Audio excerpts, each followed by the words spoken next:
ये आदमी कौन था?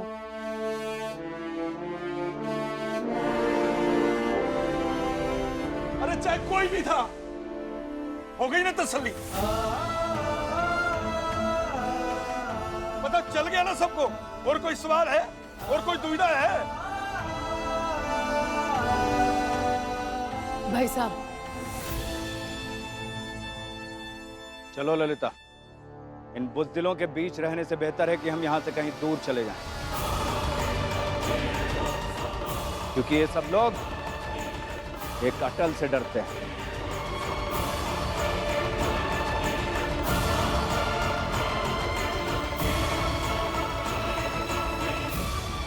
हाँ हाँ तोमर साहब, डरते हैं, हम सब डरते रहे। वो तो अच्छा है कि अटल से डरते रहे, मगर आप तो बहुत समझदार रहे, आप बात करते रहे। और देखिए, आज जब गणपति जी आए हमारे मोहल्ले में, उस दिन आप मोहल्ला छोड़कर जा रहे हैं।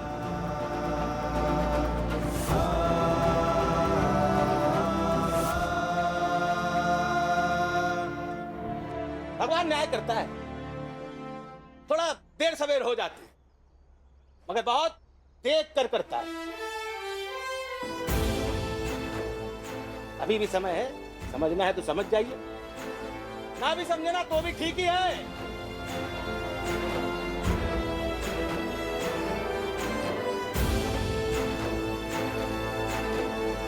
बोलो गणपति बप्पा मोरया! मंगल मूर्ति, गणपति बप्पा मंगल मूर्ति, गणपति बप्पा मंगल मूर्ति, गणपति बप्पा मंगल मूर्ति।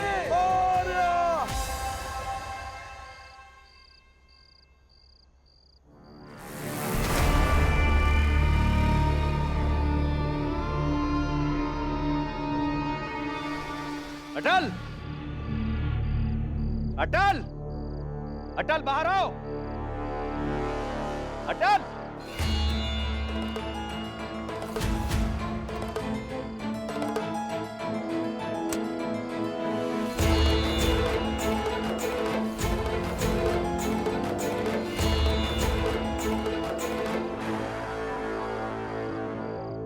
क्या हुआ तोमर चाचा? क्या हुआ तोमर चाचा? याद रखना अटल, अभी तो हम जा रहे हैं, लेकिन वापस जरूर लौटेंगे। तोमर तुम्हारा दुश्मन कल भी था, आज भी है और हमेशा रहेगा।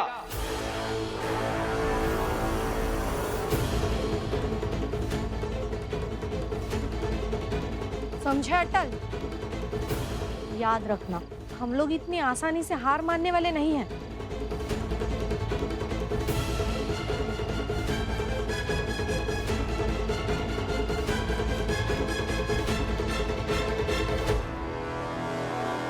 रुकिए तोमर चाचा।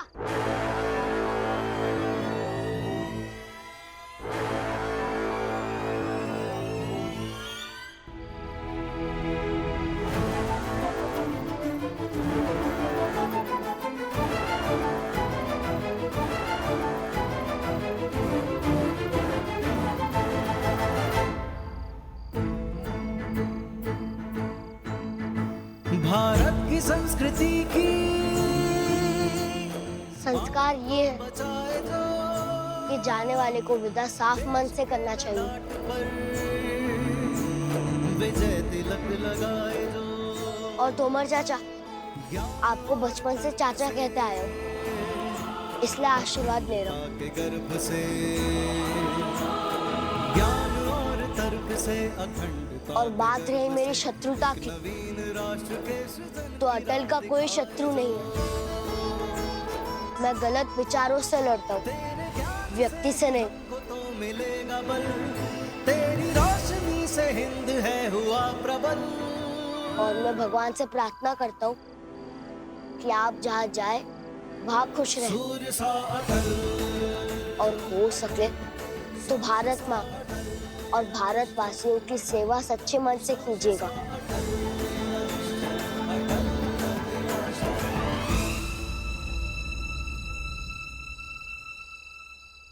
अटल, तुम चाहे जितनी नौटंकी करो,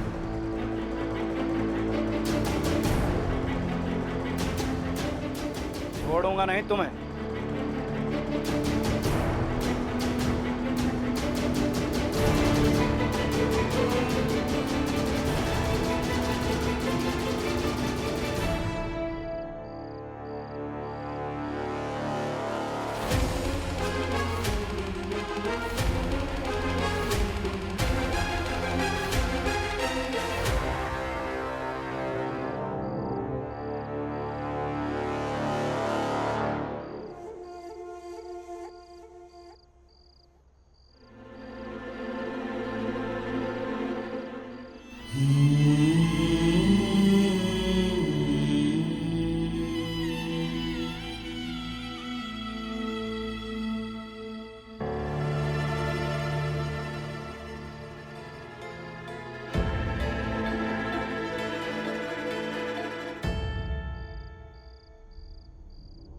बेटा, हम क्रांतिकारी हैं। बिहार से भरा एक बोरा है, वो जंगल के रास्ते एक जगह पहुंचा रहा है।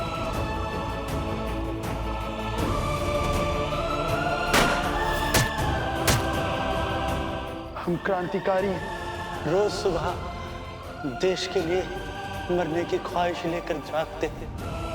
हम इस देश की मिट्टी की फसलें और इसी मिट्टी में मिल जाएंगे।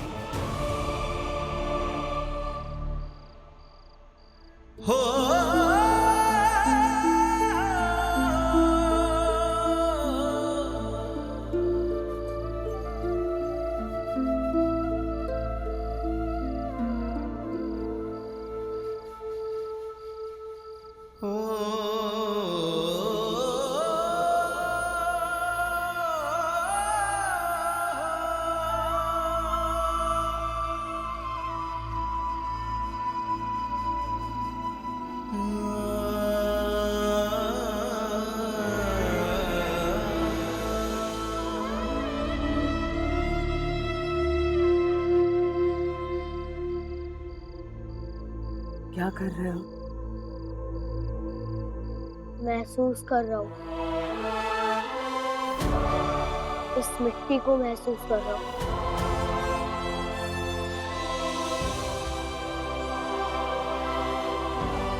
जिसके लिए भगत सिंह जी मर मिटे।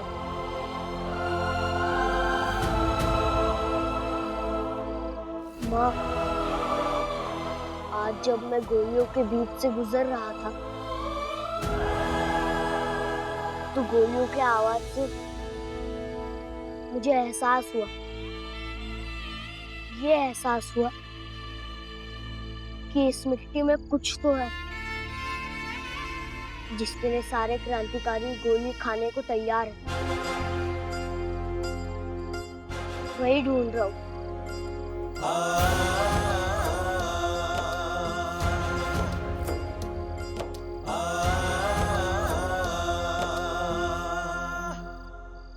ये तो प्रेम है बेटा, प्रेम है। और प्रेम सच्चा हो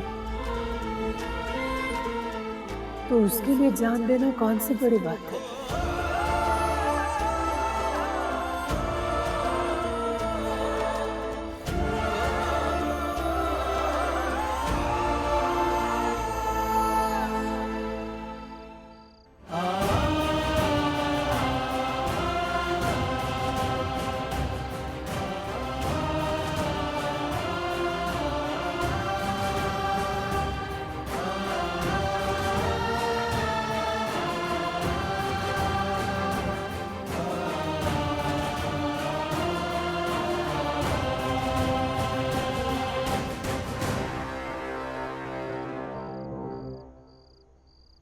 अवध क्यों नहीं आया अब तक? अटल को खाना क्यों नहीं परोसा? जी वो बाबूजी, मैं माँ के साथ खा लूंगा। माँ, बैठ जाओ, मैं खाना परोसती हूँ।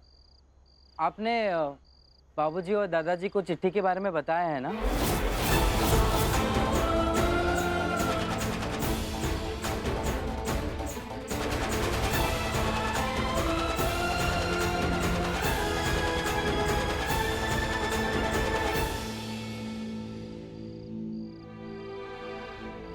अवध, तुम पहले खाना खाने तो बैठ जाओ, इस बारे में बाद में बात करते हैं, चुप रहो अभी।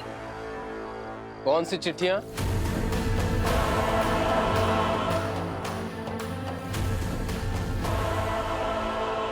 जी मैं कह रही हूँ ना, पहले खाना खा लेते हैं, बाद में तुम खाना खा लो ना पहले। नहीं माँ, बाबूजी को भी पता होना चाहिए ना। कौन सी चिट्ठियों के बारे में बात कर रहे हो अवध? कुछ तो बताओ, क्या हुआ है? बाबूजी, दादाजी, अब मैं कुछ कह रही हूँ तुमसे। कृष्णा,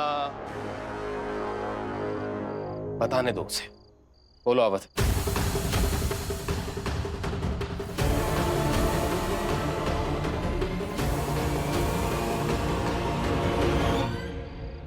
अब बाबूजी, दादाजी, आप दोनों जब अस्पताल में थे तो घर में 3 चिट्ठियां आई। उन 3 चिट्ठियों में से पहली चिट्ठी में यह लिखा है। पहली चिट्ठी में लिखा है कि स्वास्थ्य कारणों को मद्देनजर रखते हुए स्कूल प्रशासन इस नतीजे पर पहुंचा है कि कृष्ण बिहारी वाजपेयी को कुछ महीनों के लिए स्कूल से निकाला जाता है।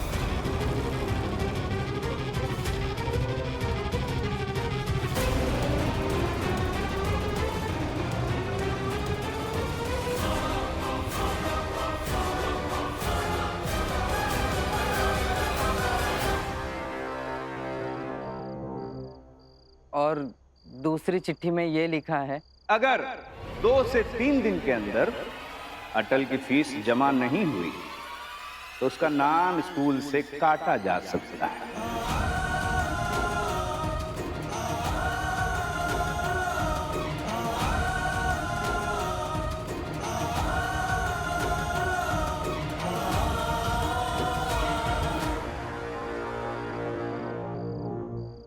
और तीसरी चिट्ठी में ये लिखा है कि कृष्ण बिहारी वाजपेयी साहब ने स्कूल से 2 साल पहले 24 रुपए की उधारी ली थी, उसे लौटाने को कहा गया है।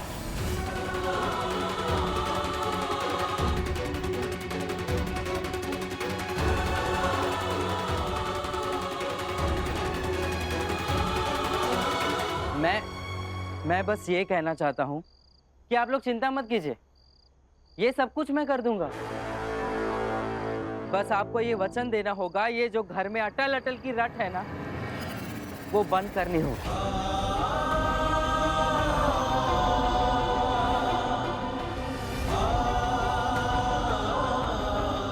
और ये स्वीकार करना होगा कि आप दोनों को जो अस्पताल में रखा था वो अटल की एक जिद थी।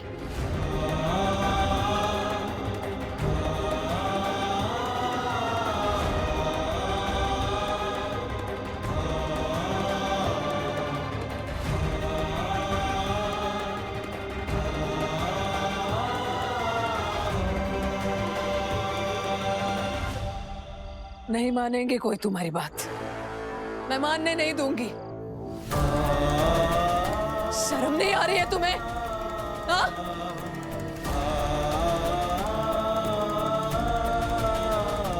बेटा होकर बाबूजी और दादाजी से सौदा कर रहे हो तुम, पैसे कमाने की दोस्त दिखा रहे हो हमें। तो जितनी समस्या मैंने गिनवाई उसका हल बिना पैसों के होगा भी नहीं। होगा। कैसे होगा? होगा। कहां से होगा? इंतजाम कर। इतने पैसे लाएंगी कहां से? आपने जो अस्पताल में पैसे भरे थे, कबाड़ बेचकर तो इतने पैसे नहीं आए होंगे ना?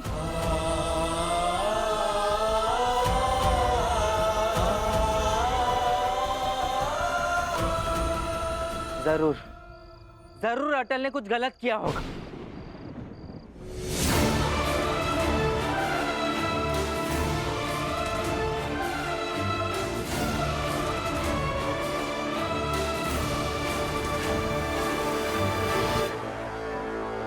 अवध, जानना है तुम्हें?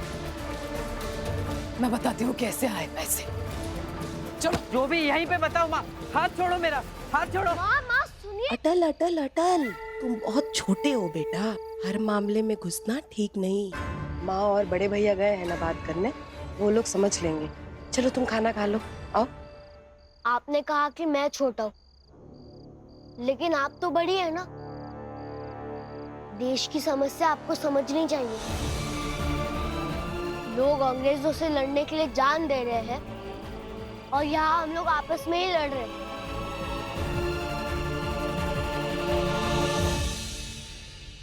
अटल,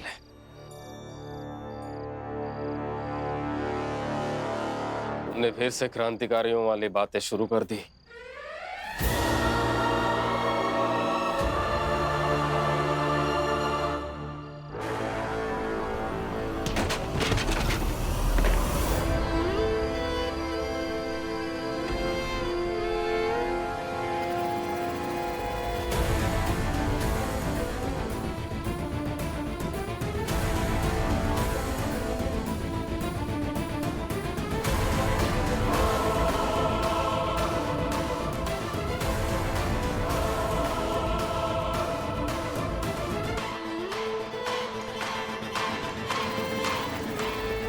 तुम्हें लग रहा है अटल ने कुछ गलत काम करके पैसे जुटाए हैं और मैंने उसे वैसा करने भी दिया?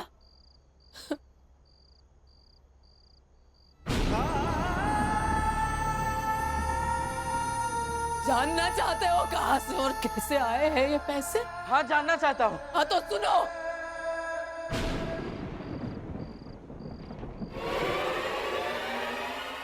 क्रांतिकारियों को हथियार पहुंचाए हैं उसने।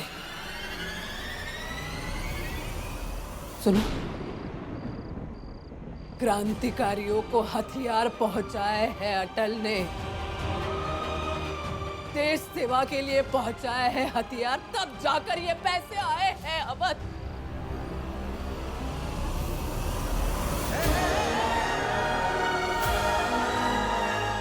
गोलियों के बौछार के बीचों बीच अटल तुम्हारे बाबूजी और दादाजी को अस्पताल में रखने और वहां से वापस लाने की आस में दौड़ रहा।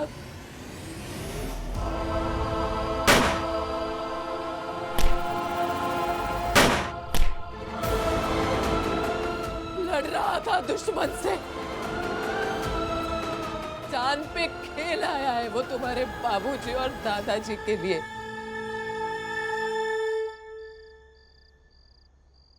तुम्हारी आंखें बता रही है कि तुम्हें लग रहा है क्या जरूरत थी ये सब करने की। उसे करना पड़ा क्योंकि उसने जिम्मेदारी उठाई। मैं आपको विश्वास दिलाता हूँ, आपके पैसे नहीं दे पाए तो मैं इस अस्पताल में तब तक एक नौकर का काम करूंगा जब तक सारे पैसे चुका ना दूं। और जिम्मेदारी निभाने की ठान ली थी उसने। मुझे भी अपनी जिम्मेदारियों का एहसास है माँ।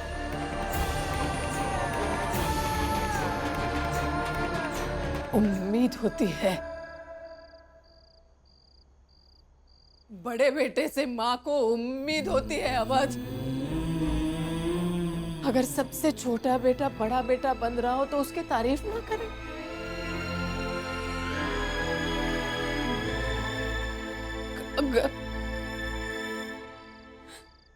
अगर वो गोली अटल को लग जाती तो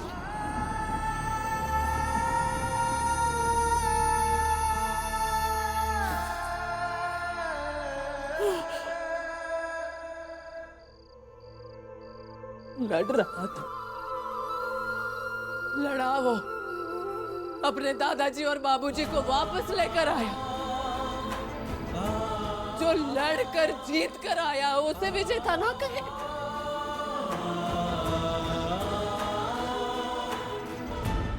देखो अवध, मैं मां हूं तुम्हारी। तुम्हारे पत्नी की शिकायत नहीं की है आज तक कभी मैंने तुमसे। मैं आज बस तुमसे इतना कहना चाहती हूँ, जो इंसान खुद तूफान से घिरा हो ना, उसे किसी की नहीं सुननी चाहिए, बस अपनी सुननी चाहिए। अपनी सुनो, ना मेरी ना अपनी बीवी की। तब शायद मैं भी कहूंगा, अटल ऐसा, अटल वैसा, अटल ये, अटल वो, अटल अटल अटल अटल। बातों का गलत अर्थ मत निकालो। और सही अर्थ निकालने वालों को गलत आप लोग ही कहते हैं। और आप लोग चाहते हैं कि मैं भी आप लोगों की तरह बन जाऊं, लेकिन ऐसा नहीं करूंगा मैं। ना मैं अटल हूं और ना मैं अटल जैसा बनूंगा।